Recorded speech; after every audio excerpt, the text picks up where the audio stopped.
It had just come out as we started recording that George St. Pierre was back in the UFC. We text George. George wrote us back while we're still recording and said, no, at this point it's rumor, but we're getting close to signing. Apparently he has. So the information that came out behind the scenes was that the negotiations were going nowhere. They were at a practice, and George just told Freddie Roach, hey, what's going on? Freddie Roach gets on the phone, calls Ari, who apparently he knows, and got the ball rolling, got the deal signed, and now George St. Pierre's new corner man is Freddie Roach. Does that mean his longtime corner for us is out? Not a chance. Not a chance. It just means Freddie will now also be in the corner. I mean, I'm speaking now not on information, but no, Freddie's the guy. Or Faraz is the guy, but Freddie will be there. And I think that's great. They're a really good fit. You know, George is always out in L.A. He's always training with Freddie Roach. And Freddie's the man. I mean, if you can get Freddie, you grab Freddie, right?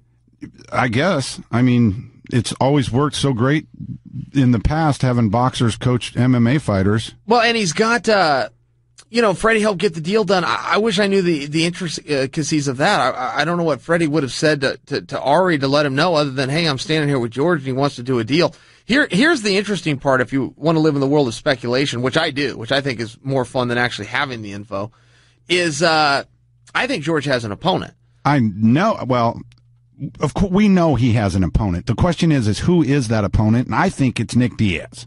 Yeah, I know that you've been saying that, and sure that would, that would do fine business. That just doesn't tickle me as a fan. I'm kind of looking at it going, well, I've already seen that fight once.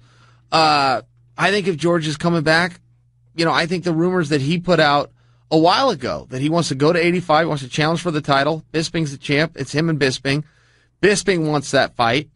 What does that do with Yoel Romero? Well, we're going to have to find out. But if I had to pick, if you just wanted me to put a prediction out there, I think it's going to be Bisping and George. Not Bisping or not George and Conor. Well, see, that's interesting too. Nobody's talked about that. I appreciate you bringing that up because that's also very possible they could come out with that. And I also think Anderson Silva is in the running there to be in the mix. So what do you do with Bisping? Because you've got the Yoel thing. That fight's already been announced that it's going to happen. Of course, we know the landscape changes fast and things change. But if you did want to preserve that fight, yes, Conor versus GSP, that's very interesting. I don't think that's off the table. One of the things that's the biggest fight you could make right there. That's the big, absolute number one biggest fight that would ever be made in the history of MMA. One of the things that MMA, the insiders, the corporate guys have gotten better at is keeping a secret. You could never keep a secret up until a few months ago when Coker kept the Fedor Mitrione secret. And now we have GSP's out, and he's coming back, and nobody knows who that opponent is. You know as well as I do. You've got your hand on the pulse of the inside community. You don't know so much that what you like to do is to tell everybody you know, but you can't tell them. You're not even there. No, I'm not there. And that is true. Sometimes I am given information. And, that's what helps with this show is to give information. But sometimes you are given information and you're told, hey, look, this is a secret between us, and you just can't reveal it. I'm holding no cards back here. But I'm a fan on this one. Now, when you bring up Conor, is Conor crazy enough to do that? And I think the answer is yes.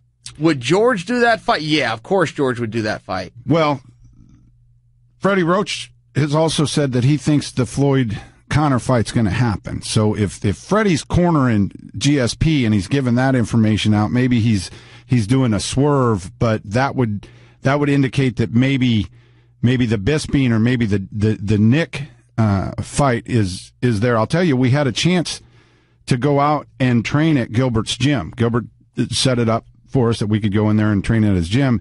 The last thing I said to Gilbert was, Gilbert, it's 5-1 odds that GSP's next opponent is Nick.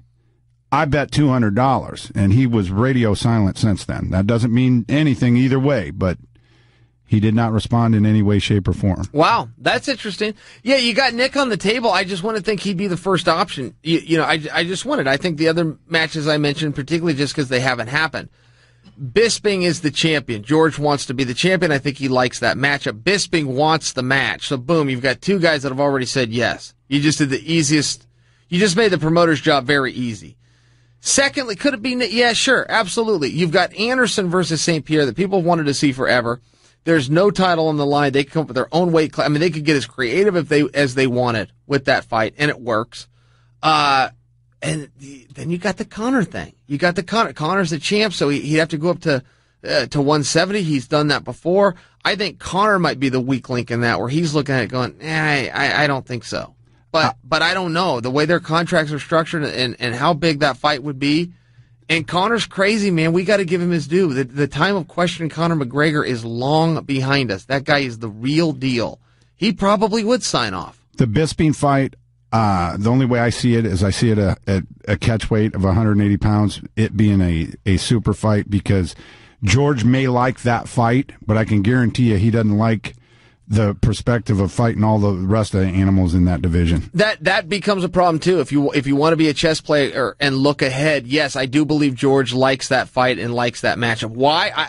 I don't know. Leave that to George, but I do believe he does like that and likes that matchup.